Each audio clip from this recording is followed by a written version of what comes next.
Can I make it to floor 100 in the Skull Cavern with only 1 HP? Let's find out. Hello everybody, this is GamerGar. Welcome to the Skull Cavern Survival Challenge. In this video, we are going to try our best to get to the deepest floor possible using a couple of bombs, one staircase and a good modified weapon along with the pickaxe with a swift enchantment. Now what you see here is pretty much an endgame build, but the drawback is we only have 1 HP. If we take any sort of damage off anything, we will be eliminated and we will have to start all the way at the first floor again. So let's see if we can make it down. Now just to show you my skills here, I'm not using the regular attack power build, I'm actually using a critical strike build here. So we're using Scout for increased critical strike chance and Desperado, so critical strikes are much deadlier. So basically if we crit something, it will disintegrate before us. If we take a look at the rings, for the first ring we have the Savage ring, we get a speed buff if we slay an enemy. And for the second ring, we have the Aquamarine ring, which gives us a critical strike chance increase. For the second set, we have the Napalm ring, enemies explode upon defeat, and another critical strike chance ring. For the trinket, we're using an Ice Rod because this immobilizes enemies, and this is going to dramatically increase our survivability.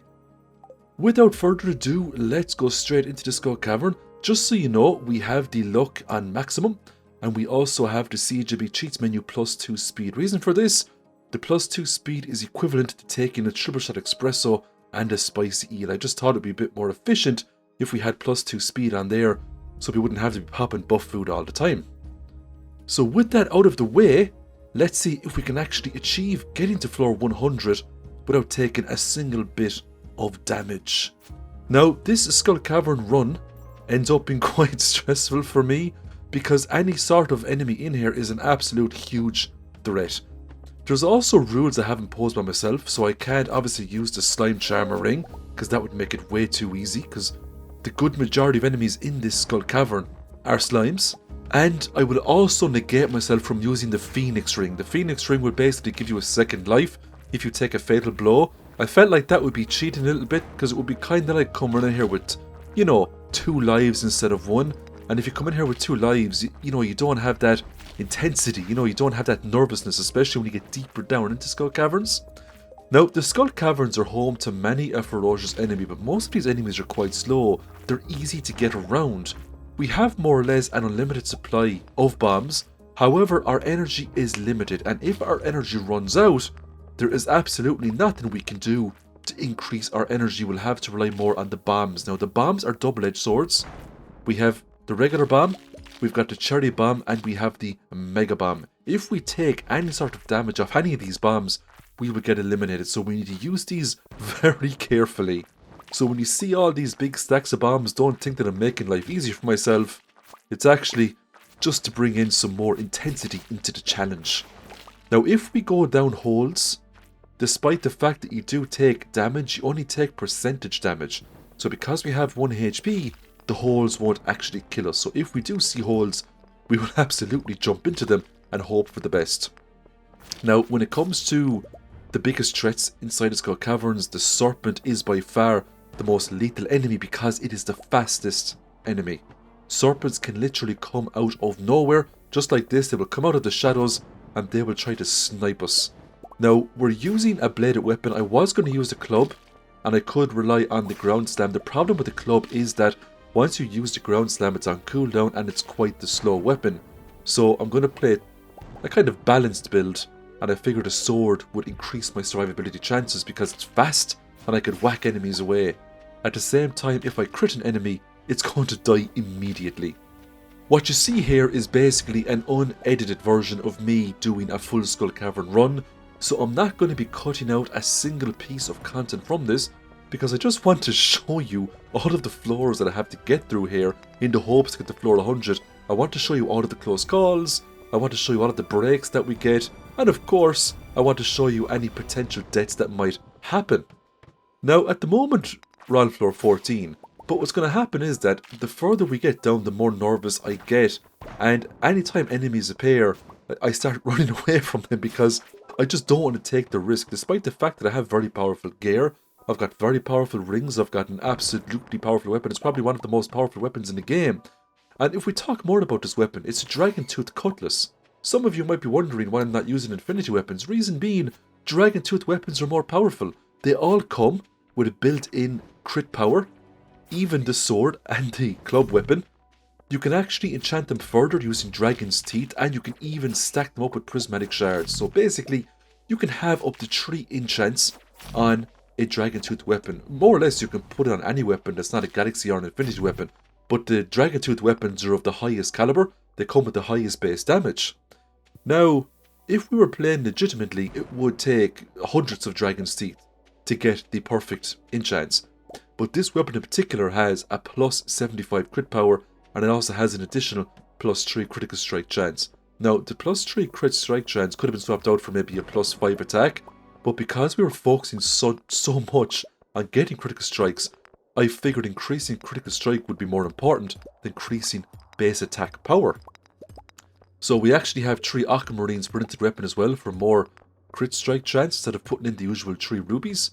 There was absolutely no point equipping defense related items because we only have 1 HP, and even if something hits us for 1 damage, we were still going to be eliminated. So it doesn't really matter what boots we have on. There's no point putting on, crab shell rings or anything else. This build is primarily focused on utility. The savage ring is absolutely amazing because if we do kill an enemy, that extra burst of speed is really good for trying to evade attacks. Now, when we came across prehistoric levels here, these pepper Rexes can be absolutely lethal. Now, we're going to play it safe. We could put down bombs near them. The mega bombs do some fierce damage. The rod of ice can also immobilize the pepper Rexes, which means they won't be able to use their flamethrower ability. So once they become immobilized, we're going to whack them very quickly and eliminate them. Now, I do have the staircase, and we could use that on this floor, but because it's still early days, I decided to just take the risk, fight as many of these pepper Rexes as I could, and hopefully make it down into the next level. We just have to be super careful they don't get us with these fire breath attacks. Thankfully, this rod of ice is just so handy. It has to be my ranked 1 when it comes to survival trinkets in the game. Now, the level 5 fairy is also quite good. So if we were doing another challenge where we had a lot more than 1 HP, the fairy is probably the way to go because that will heal you in combat scenarios. Now, I was doing quite well, but we have to remember we're in the Skull Cavern, and what happened here was I ran down past the first serpent, another one literally came up out of nowhere, and it got me in the side and I got eliminated. So we're now doing attempt number 2, and we just blew ourselves up there by our own mega bomb. Attempt number 3, we ended up in an infested room here on floor number 10. And I just didn't see the slime just to the south of my character, and it got to jump on me right there. So it was another pointless death. This was attempt number 4. I blew myself up with my own bomb again. It was now time for attempt number 5, and I was absolutely determined to make it down to floor 100 this time. So I had to put up my socks, tighten my belt, and get into Dark Souls mode and put some serious focus into this game. Now, I have to say, it was extremely entertaining playing through the Skull Cavern with such a restriction. And if you're wondering the mod I'm using there to get my HP to 1, it will be in the description. It's a real cool mod, and I might use this mod for future challenges as well because it just makes the game way more exciting, way more invigorating. And I do absolutely love a good Stardew Valley challenge. I decided to use the mega bombs much less frequently and just kind of use the regular bombs because the mega bombs have such a huge blast radius. If I enter any sort of portion of that radius, my character gets eliminated. So it just wasn't worth the risk. Now, I do use the mega bombs, but normally I just use them in large rooms. Now, I have done lots of Skull Cavern runs. I have come into this dungeon and I have gotten down to floor 100 by within half a day easily, by just getting very lucky and getting consecutive holds. But we don't get that lucky today. We do get a few holds, but we don't drop a whole lot of levels. Now, my fingers are crossed and I am hoping this will be the last run that I have to do. I would really like to get to floor 100 with just 1 HP. If we manage to pull off this challenge, I would like to hear your comments and maybe get your input on how to make the challenge harder in the future. There's a lot we can do with the 1 HP challenge. What you see here is primarily an easy mode because we're coming into Skull Cavern with the best gear you can get in the game, more or less. We've got an absolutely incredible weapon. We've got the best rings that you can get. We have all of the books of power unlocked. I might have forgotten to mention that. So we do have the Way of the Wind Part 1 And The Way of the Wind Part 2, we also have Jack Be Nimble, Jack Be Thick. That gives a permanent +1 to defense. Now look, I know defense isn't going to do as much good here, but basically we have all the books of power unlocked. The Way of the Winds Part 1 and Part 2 give a movement speed buff though, so that makes a difference as well. When it comes to the most important stats for this 1 HP challenge, I think movement speed is probably the most important, which is why our setup revolves around movement speed. Any other playthrough, we would more or less soak up enemies, take a few hits and just whack through them. But this specific challenge requires us to play a little bit differently. It's kind of like playing a Dark Souls game. We need to more or less dodge the attacks, try to get around some of these enemies, whack them from behind, or wait for the trinket to kick in and freeze them in place so we can more or less get some free hits in. These goats can actually be quite the menace, despite the fact that they're slow. They can creep up on you very quickly, and there has been a few times where they have kind of creeped up on me and they have gotten quite close to landing a few attacks. Now at the moment we're doing pretty well. We're on floor 26, so we're more than a quarter of the way through this challenge, but there are a lot of floors left. If we can just get some holes now, it would be absolutely fantastic. If we just got 1 or 2 holes, it can be maybe 13, 14 or 15 levels. I would be so appreciative of that. Now, these long windy corridors, normally you run to the very end and you take a staircase, but if I see earlier staircases, I'm going to take them. To be honest, the moment I see a staircase or a hole, it will be taken immediately. There's no point lingering. Now when it gets to places like this, as you can see I'm stuck between 3 nodes, there's a serpent coming. That is when I'm at my most vulnerable, because if a serpent came from behind me, I was more or less screwed. My only chance would be to pray I get a critical strike on one serpent and parry the other, or I drop the staircase straight away and get the hell out of Dodge. So we're now on floor 38 and we're doing really well. I love getting levels when you have the mummies and the ghosts because they're just so slow and they're just so easy to evade. The worst case scenarios for us now will be getting levels with serpents. Later on we're going to see the Iridium Bats. Now the Iridium Bats aren't the fastest enemies in the game, but they're fairly nimble, and sometimes you're going to get levels where you could have anywhere between 3 and 10 Iridium Bats just floating around the place. Those giant blobs, even the small blobs, they can be quite threatening because they can leap at you, and before you know it, if you get overwhelmed, you can get eliminated. So the key to getting to floor 100 for just 1 HP is just taking your time, looking at where the enemies are and just going slowly. Do not just rush into the middle of a floor, don't drop a load of bombs. It's all about perception, evaluation. Now we just got a couple of more holes there. We managed to get down to floor 59, and this was very entertaining because we were now over halfway there, but I was actually getting very nervous as well, and every time I saw an enemy I would become a little bit more hesitant on engaging an enemy in combat, because it doesn't matter what enemy it was, every single entity inside this dungeon has the potential to wipe me off the face of the earth. so the further we get down, the more threats these enemies pose. Even that slime there, I was just so worried to just go up to it and whack it a few times. If I had lots of HP, I mean, I wouldn't even think about it. I would just automatically wipe it out and move on to the next floor. These big floors can be very threatening. Now we were very lucky, there was just a handful of enemies. We're now getting the Iridium Bats as well though, so you know, they take a lot of hits to kill, they have a lot of HP. If we don't get the critical strikes, they can become quite the menace. We're now on floor 61, progress is going well, but now is not time to celebrate. We still have almost 40 floors to go if we're going to complete this challenge. Now if we do get to floor 100, we won't stop there. I just want to keep going and I want to see how well I can actually do before my character gets eliminated. I'm starting using the Mega Bombs now. I'm getting a little bit more confident in my ability to survive. So if I do get the larger zones, I will drop those bombs absolutely no problem at all. Now, because we chose a super lucky day to come in here, we're not getting, you know, armies upon armies of enemies attacking us. It would be very interesting to see how this would play out if we came down here with a Monster Musk on a bad luck day. You know, how far would we actually get then? But hey, you know, with this 1 HP challenge, there's a lot of potential for future videos, so I hope this does well. Now, if you made it this far into the video, if you wouldn't mind, just hit the like button and leave a comment. Let me know your thoughts on me doing these kinds of challenges. They're a little bit different from the 100-day challenges, the 1-year challenges, you know, the beginner guides. Now, I was very close here to getting destroyed by a bomb, and this was actually a very threatening floor because we had 3 blobs roaming around the place. If I popped any one of those blobs, there's a chance that all of the miniature slimes could have come out, and those slimes sometimes can go into like a berserker mode.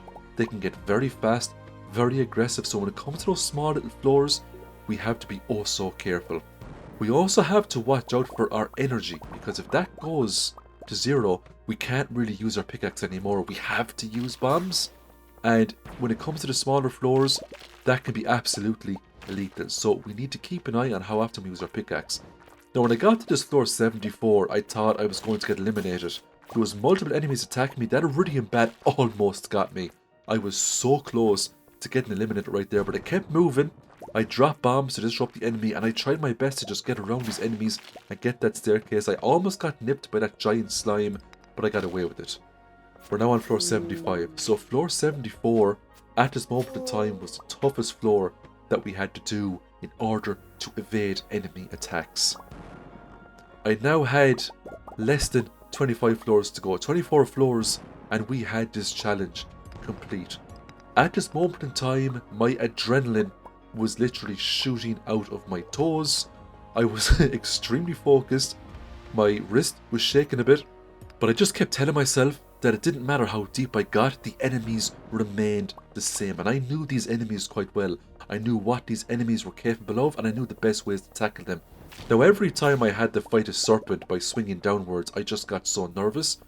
Despite the fact that Concerned Ape has buffed the downwards swinging, it's still, in all fairness, much easier to fight those things when you're swinging sideways or when you're swinging upwards. It's just so hard to swing downwards and fight these enemies even with the extended reach. Because if we swung and we missed, there's a very good chance the serpent would land a hit and we would be eliminated. Now when we got to floor 83, we got a hole, we got down 5 levels, we're now on floor 88. It now became quite real to me that I could actually complete this challenge, because when I decided to do this, I was a bit skeptical that I could get down 100 floors and not take a single piece of damage. So I was getting very excited and very worried at this stage of the game.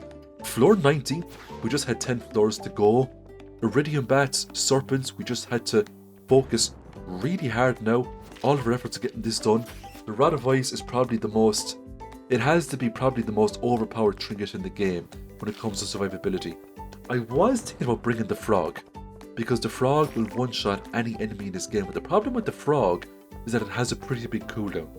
So when it gobbles up an enemy, you have to wait maybe, I don't know, maybe 15 or 20 seconds, maybe 30 seconds for the frog to digest that enemy before it will gobble up another enemy. So in terms of rooms when you have maybe one enemy, it's great, but if you get attacked by a swarm, the frog is no good to you. The Rod of Ice, when it fires out that projectile, that can go through an unlimited amount of enemies. So if you line up enemies properly, this trinket can freeze multiple enemies at once, and it's just a game changer. It also fires out these orbs every couple of seconds, you know, where the frog needs a lot longer.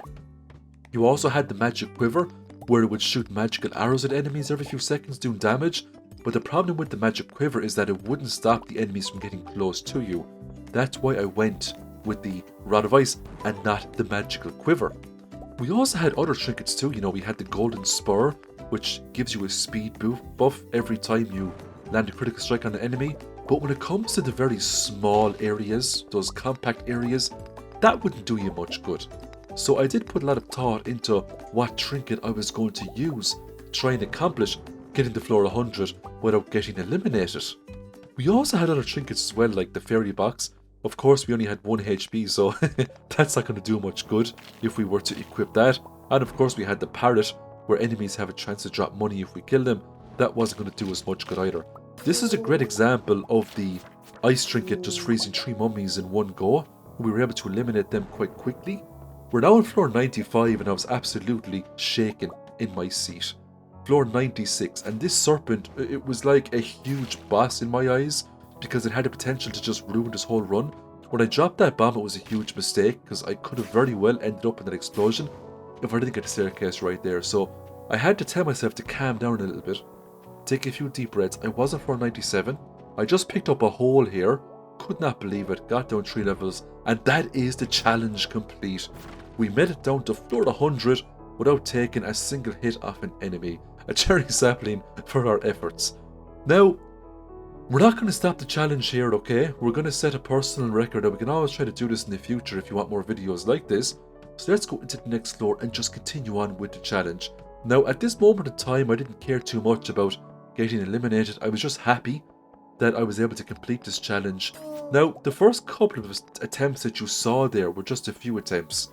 It actually took me much longer to complete this challenge. It took me a lot of practice. It took me a lot of build experimentations. There's a lot of builds you can do in this game, and I did try out a lot of things. But I did realize that coming in here with the swift pickaxe and the cutlass was the best way to go about it. I did come in here initially with a big modified dragon tooth club, but it was just too slow. I even tried enchanting the club weapons with speed to make them faster, but I was losing, I was losing attack power, and for critical strike builds I was losing critical hit chances, so it just wasn't working out for me. So in terms of, what the best weapon types in the game are, some would argue the clubs are, some would argue the daggers for, one-on-one enemies, but I think the dragon tooth cutlass there is a real good contender, and I would absolutely put it in my top 3 personal weapons because of the fact that it comes with a built-in critical strike damage, and a lot of weapons you get don't have that. It's just kind of exclusive to the dragon tooth series. Even the infinity weapons don't have that. I do think that because the dragon tooth weapons can be further enchanted with dragon's teeth, Concerned Apes should give the infinity weapons a little bit of a buff, because I mean, it's an achievement in Stardew Valley to unlock an infinity weapon, and you do have to get 3 galaxy souls to get one. It is quite the grind to get those galaxy souls, so I do feel that the infinity weapons should get some sort of an additional buff, because they are meant to be the best weapons in the game, but now they're not. The dragon tooth weapons have them outclassed because they can take additional special enchantments. I mean, just look at my character right now. Look at this dragon tooth cutlass. It's absolutely an amazing weapon. A critical strike build on a sword. We're not even using a dagger, and we're just absolutely massacring things. I don't know if you've noticed, but if we crit something with this, we do thousands of damage. It's an absolute beast of a weapon. It will absolutely disintegrate anything in the game. Except for Mayor Lewis's haunted shorts, of course, nothing beats that. So we made it down to floor 108 here, and we're doing really well. When I got down to floor 109, I was getting a bit complacent, The big mistake I was making was I was getting close to all these iridium nodes. Any one of those nodes could have been an iridium crab, and they could have sniped me very easily. That could have been a crab right there, and it could have sniped me. So when it comes to getting down to floor 100 in Skull Cavern, there's a lot of luck involved as well. I could have went into a room and there could have been 4 or 5 serpents waiting for me. They could have attacked me, from all sides. That has happened to me before. I just got a lot more luckier today. But I will try to come back in here in the future and do another challenge, but it will be basically a hardcore challenge. We'll use the monster musk. We'll decrease our luck to almost nothing. We'll make sure there's tons of enemies, and we'll see how far we can get then. But for now, this is what we get. Down to floor 114, so that is a personal best as of now. Down to floor 115, we still haven't taken a single piece of damage from any of these enemies. Now, as you can see, I am getting a little bit more confident when it comes to engaging in combat with these enemies, and this confidence will more or less end up being my downfall, because I have to remember, and sometimes I forget, that I just have 1 HP. Putting that bomb there was a huge mistake. Now, I got away with it, but if that was a mega bomb, it would have been game over right there. I did use a mega bomb there because it was a nice open floor, so it made sense. Got another hole. That was nice. We went from floor 117 down to floor 120. Now, what's going to happen here is I'm going to end up getting trapped, and I am going to end up killing myself. And most of the kills that occurred was because of my own mess-ups. Now, that slime almost wiped me out right there. We got very lucky, and we just got killed by a bomb there. What happened was I planted the bomb, but I didn't have a route to escape quick enough, and elimination took place.